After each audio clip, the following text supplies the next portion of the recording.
ETF index mutual funds నేర్చుకుని stock మార్కెట్లో రాణించాలనుకుంటున్నారా? వెంటనే ఈ నెంబర్కి కాల్ చేయండి.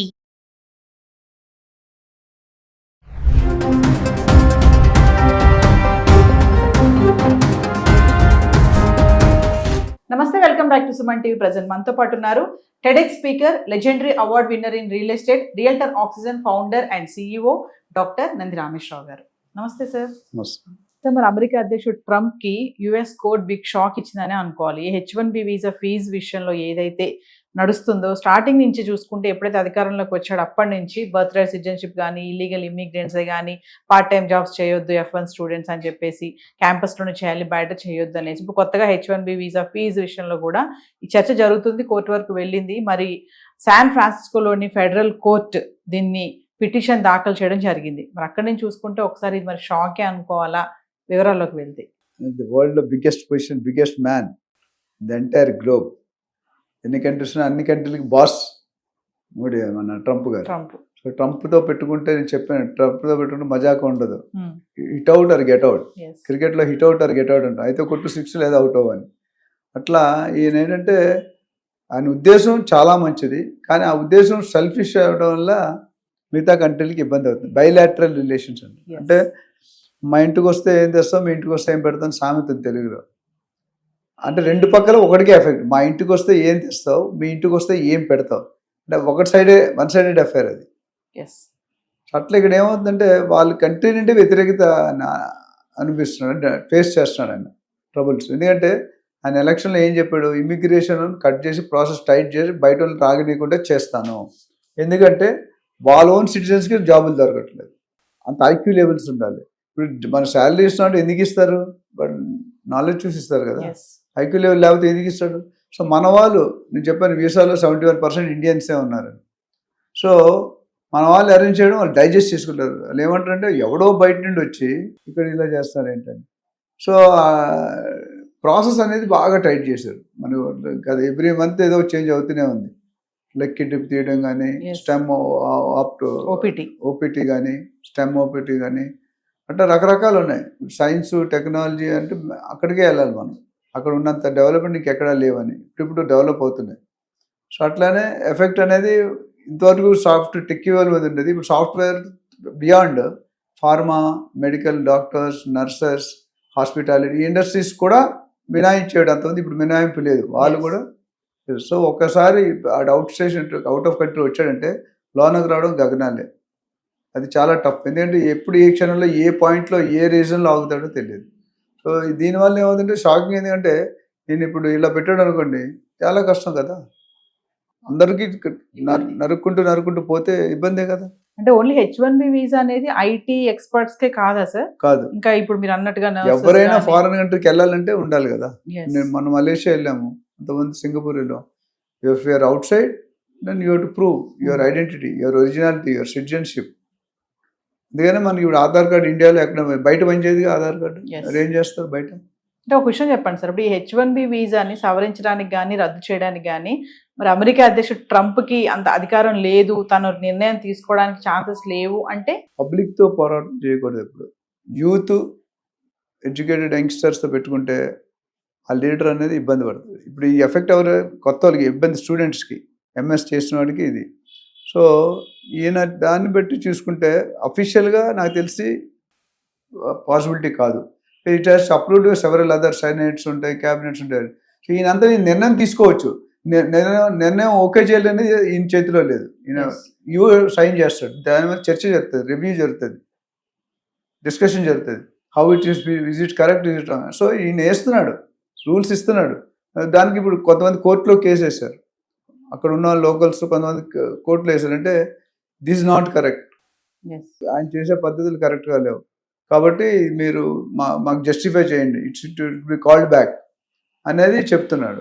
సో అది ఇప్పుడు బర్త్ టూరిజం ఇంకా నడుస్తుంది. ఏం డిసిషన్ తీసుకుని 150 సంవత్సరాలు పెట్టిన బర్త్ టూరిజం తీసేస్తానని సైన్ పెట్టాడు. జో బైడెన్ గారు 4 సంవత్సరాల నుంచి మొత్తం 4 నెలల్లో సైన్ చేశాడు, అన్ని ఈవోలు సైన్ చేశాడు. బట్ మన ఈగోయిజమో, మన పౌరుషంతోనో, మన పవర్తోనో, మన పగ, కక్ష, ద్వేషంతో పెడితే పబ్లిక్ ఒప్పుకోరు కదా. ఎక్కడ పబ్లిక్ కూడా ఇప్పుడు ఆల్రెడీ అక్కడ ఓన్ బైఅవుట్ అని గవర్నమెంట్ ఎంప్లాయీస్ తీసాడు అమెరికాలో. నేను 8 months విఆర్ఎస్ స్కీమ్ లాగా ఇస్తాను, మీరు 8 months తీసుకుని జాబ్ రిజైన్ చేయండి అన్న. మీరు రిజైన్ చేస్తే నేను టెర్మినేట్ చేస్తాను, అప్పుడు డబ్బులు కూడా ఇయ్యను, నా గరక నా ఘాటుగా. సో అక్కడ ఏముందంటే వ్యతిరేకత అవుట్ సైడ్ నుండి కాదు, ఇన్సైడ్ నుండి డబుల్ స్పిన్ అటాక్. అంటే ఎవరు హ్యాపీ లేకపోతే ఉంచుతారా? అంటే ఇప్పుడు మధ్యలో కూడా పడిపోయిన అవకాశం ఉంది, కానీ దాన్ని మెయింటైన్ చేస్తాడు.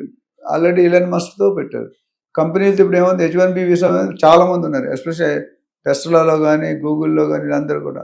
సో వాళ్ళందరినీ వదులుకోవాలంటే నాలెడ్జ్ ఎక్కడ వస్తుంది, సడన్ రిప్లేస్మెంట్ ఎక్కడ వస్తుంది? మీరు తీసుకోవద్దు అంటున్నాడు. చదువుకున్న బయట పంపించండి, ఇక్కడ అసలు no more OPT, no more jobs అంటున్నాడు. నువ్వు రా, ₹1 కోటి ఖర్చు పెట్టు, మీ దేశం వెళ్ళిపో. మన వాళ్ళు ఏంటి, ₹1 కోటి ఖర్చు పెడితే 10 కోట్లు సంపాదించి వెళ్తానంటాడు. సో అది ప్రాబ్లం. మరొక విషయం సార్, H1B వీసా దగ్గర నుంచి చూసుకుంటే ట్రంప్ దేశం టారిఫ్స్ వరకు అన్ని ఒక చర్చగా మారుతున్నాయి. ఫస్ట్ నుంచి ఎప్పుడైతే అధికారంలోకి వచ్చాడో అప్పటి నుంచి తీసుకునే నిర్ణయాలన్నీ కూడా హల్చల్. ఇప్పటి వరకు ఈ రోజు వరకు కూడా ట్రంప్ మీద ఎన్నో న్యూసెస్ చూస్తున్నాం, ఎన్నో ఆర్టికల్స్ చూస్తున్నాం. అంటే హవా ట్రంప్ ఉన్నంత కాలం ఇలా నడుస్తూనే ఉంటుంది అంటారా? ట్రంప్ ఉన్నంత టర్మ్ వరకు మీరు సంతోషపడాలి. నోబెల్ పీస్ అవార్డు అడుగుతున్నాడు. నేను జనరల్ నోబెల్ పీస్ అంటే ఏమంటారు, కూల్ అవ్వాలి, కూల్గా ఉండాలి, శాంతంగా ఉండాలి. ఆ వాతావరణం శాంతంగా క్రియేట్ చేయాలి. ఎవడైనా కొట్టుకుంటే ఇద్దరిని బాయ్ జాయింట్ చేయాలి. కానీ నా నోబెల్ పీస్ అవార్డు అనేది గొడవలు చేసినది, అల్లరి చేసినది, మిగతా దేశాలను ఇబ్బంది పెట్టినది, ఇమిగ్రేషన్ ప్రాసెస్ మార్చినది, ఎక్కిడిపి తీసేసినది, ఇవన్నీ కూడా. అంటే కొంతమందికి గ్రహస్థితి బాగాలేనప్పుడు రావుకాలం అంటారు కదా, అట్లా కొన్ని గ్రహాలు కొన్ని స్థితులు ఎక్కడెక్కడ మారుతుంటాయి, స్థానాలు మారుతుంటాయి. మన ఎంత ఎక్స్పర్టైజ్ కానీ ఆ గ్రహాలు నక్షత్రాలు బాగాలేనప్పుడు ఇలాంటివన్నీ జరుగుతుంటాయి. ఎందుకంటే ఒక కంట్రీ లీడర్, ఒక స్టేట్ సీఎం కానీ, కంట్రీ పిఎం కానీ, ప్రెసిడెంట్ కానీ ఉన్నప్పుడు they have to think, strategize in a proper way. అందరికీ win win situation to the voters, the public, the government authorities, the employees, the army, వీళ్ళందరికీ హెల్ప్ఫుల్గా ఉండాలి, బ్యాలెన్సింగ్గా ఉండాలి. అలా కాకుండా నేను చెప్పిందే రైటు, నా ఇష్టం, నేను ఏమైనా చేసుకుంటాను, నువ్వేం చేసుకుంటా చేసుకో, లేకపోతే పవర్ ఉంది కదా తీసేస్తాను. ఎవరు తీసేయడానికి? ప్రతిదానికి ఒక లా ఉంది. నువ్వు ఆర్గ్యూ చేయి, డిబేట్ చేయి, you have right. As a citizen of America, citizen of India right ఉంది. కానీ నేను ఇంతే, నేను మోనార్క్ని, ప్రకాష్ రాజ్ గారు అంటే నేను మోనార్క్ ఇంతే ఉంటాను. అట్లా నాకు ప్రకాష్ రాజ్ కనిపిస్తారు ఆయన. అంటే నా యాక్టింగ్ చేసాను, నిజంగా కాకపోవచ్చు. సో మోనార్క్, ఈయన కూడా మోనార్క్ లాగా ఈజ్ నాట్ వరీడ్. పక్కనోడు బాధపడుతున్నాడా, హ్యాపీగా ఉన్నాడా, కష్టపడుతున్నాడా, ఏడుస్తున్నాడానో, తిండి లేకపోతే రోడ్డు మీద పడేస్తున్నారు, స్టూడెంట్స్ని బేడీలు వేస్తున్నారు, ఫ్లైట్ ఎక్కి పంపించేస్తున్నారు, రావద్దంటున్నారు. ఇచ్చిన డబ్బులు 15,000, అమ్మా నాన్న పిల్లల్ని చూడడానికి $30,000 అంటున్నాడు, $1,00,000 వీసా అంటున్నాడు. ఎన్ని చేంజెస్ చేసిపోతాడు? ఇవన్నీ చేంజెస్ పెరుగుట వరకే. So we have to wait and we have to wait. అందుకని మేము ఏం చేసామంటే మా కంపెనీలో ఇన్వెస్ట్మెంట్ అడ్వైజ్ అని సెల్ పెట్టినప్పుడు ఏమవుతుందంటే ఎవరు కొడితే చెప్పాం. ఇప్పుడు దానికి ఒక కన్సల్టెన్సీ ఫీ ఉంటుంది. మీరు 2 కోట్లు పెడుతున్నారు, 2 కోట్లు ఎక్కడ పెట్టాలి, ఎందుకు పెట్టాలి, సరైన. ఇప్పుడు మార్కెట్లో రియల్ ఎస్టేట్ గోల్ ఏంటంటే ఎవరు సరిగ్గా క్లియర్ ప్రాపర్టీస్ ఇవ్వట్లేదు, మోసం చేస్తున్నారు, ఎత్తేస్తున్నారు బోర్డులు, డబ్బులు కలెక్ట్ చేసుకున్నారు. అంటే మేము రియల్టర్ ఆప్షన్ అండర్ ఒక కొత్త సెల్ పెట్టాం, ఆక్సీ సెలెక్ట్ అని. ఈ ఆక్సీ సెలెక్ట్లో ఏంటంటే ఓన్లీ టెస్టెడ్ వెరిఫైడ్ ప్రాపర్టీస్ మాత్రం పెడతాం. 10 ప్రాపర్టీల్లో 9 ప్రాపర్టీలు రిజెక్ట్ చేస్తాం. అందుకని చాలా మంది బిల్డర్స్ కూడా ఇబ్బంది పడతారు, ఏజెంట్స్. మనం ఏమంటే మనం కమిషన్ కోసం డీల్ చేయొద్దు. వారి కస్టమర్ పాయింట్ అర్థం చేసుకోండి, ప్రాబ్లం వినండి, దానికి సొల్యూషన్ ఇవ్వండి. మీరు తీసుకోండి ఛార్జెస్, బట్ డాక్టర్కి లాయర్కి ముందు ఇస్తాం, మన రియల్ ఎస్టేట్ని లాస్ట్లో ఇస్తాం.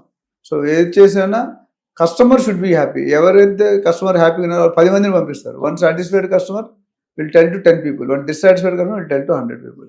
సో మనల్ని అప్రోచ్ అయితే మనం దాని గురించి కూడా, అది ఎందుకు చెప్పండి, ట్రంప్ గారు కూడా ఆ స్టేజ్కి రావాలి. ఏది పడితే డెసిషన్ తీసుకుంటే లెఫ్ట్ హ్యాండెడ్ ఇబ్బంది పడతారు. Thank you.